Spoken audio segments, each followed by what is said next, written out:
फरिसी और बहुत सारे गुनाहगार पानी का बपतिस्मा लेने के बाद रूह कुदस की तलाश में थे, होली स्पिरिट की तलाश में थे, उसकी अनॉइंटिंग की तलाश में थे। तो ये बयान करते हैं कि लिखा है मैं तो तुमको तौबा के लिए पानी से बपतिस्मा देता हूँ, लेकिन जो मेरे बाद आता है वो मुझसे जोर आवर है। फिर कहता है मैं उसकी जूतियों का तस्मा खोलने के लायक नहीं हूँ। और फिर कहता जनाब आला और जब यरदन के अपार ऐसा बपतिस्मे हो रहे थे, और ये बयान करता है जब ये वहाँ शागिर्द मौजूद थे, वहाँ ये खुद पानी के बपतिस्मे दे रहा है और यीशु मसीह के बीच में आ खड़ा होता है। लेकिन आम लोग उसे देख नहीं सकते थे क्योंकि उनकी आंखें रूहानी बंद थी। यूहन्ना रसूल अपनी आंखों से उसे देखता है, कहता मैं तो तुमको पानी से बपतिस्मा देता हूँ, लेकिन मैं शख्स को जानता हूँ जिसकी जूती का तस्मा खोलने का लायक नहीं है। वो तुम्हारे बीच में खड़ा है और वो मुझसे मुकद्दर है, मुझसे जोरावर है, मुझसे पावरफुल है, मुझसे पकीसा है, मुझसे मुतकी है, मुझसे अव्वल है, मुझसे आखिर है,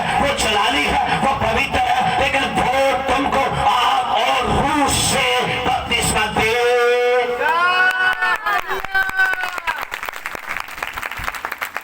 ਆਪਾਂ ਜੀ ਚਰਚ ਹੋਣਾ ਨਾ ਪਰੌਂਠੇ ਵੀ ਖਾ ਕੇ ਆਉਣੇ ਦੋ ਕਿਉਂਕਿ ਸੁਸਤੀ ਪੈ ਜਾਂਦੀ। ਜਦੋਂ ਚਰਚ ਹੋਣਾ ਕੋਸ਼ਿਸ਼ ਕਰੋ ਕਿ ਅੱਧਾ ਹੀ ਇੱਕ ਪਰੌਂਠਾ ਖਾ ਕੇ ਆਓ ਤਾਂ ਕਿ ਜਿਹੜਾ ਵੀ ਪਾਦੀ ਸਾਹਿਬ ਕਲਾਮ ਸੁਣ ਉਹ ਸਾਡੇ ਠੱਕ ਦਿਲ ਚ रूह के अंदर जाए। आमीन आमीन आमीन। जितना तेरा आमीन बड़ा हो गया उधर तुसी इस लेवल दे होगे। आमीन। आपको अगर कोई बरकत चाहिए तो आप उस लेवल पे जाना पड़ेगा। ऐसा है या ना है? लिखा है, लेकिन बाइबल मुकद्दस के अंदर लिखा रूहुल कुद्स का बपतिस्मा। आग का बपतिस्मा ये है कि आग का मतलब ये है कि उसका कलाम जो है वो पावरफुल है। आग का मतलब है उसका रूह के अंदर कोई कमी नहीं है। और यीशु मसीह ने कहा तुम्हारा दिल ना घबराए और तुम खुदा पर ईमान रखते हो तो मुझ पर भी ईमान रखो।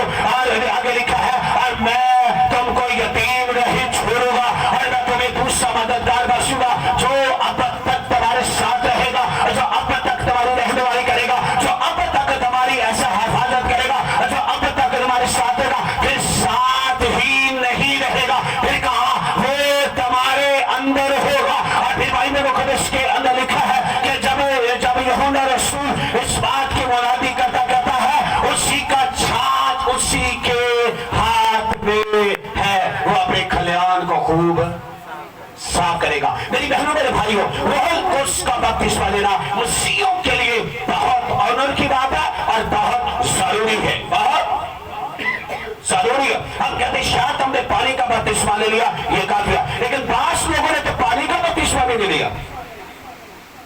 लेकिन बाइबल मुकद्दस के अंदर लिखा है, खुदा का कलाम हमें सिखाता है, लेकिन बाइबल ने कैसे कहा मैं तो तुमको पानी से बपतिस्मा देता हूं। इसका मतलब है पाक रूह का बपतिस्मा लेने से पहले हमें पानी का बपतिस्मा लेना जरूरी है। इसके बाद क्योंकि बाइबल मुकद्दस में लिखा खुदा एक डिसिप्लिन का खुदा है, खुदा एक तरीकाकार का खुदा है, खुदा एक अकवाब सवाबत का खुदा है। लेकिन मैं बताना चाहता हूँ और रूहुल कुद्स के लिए जो लफ्ज इस्तेमाल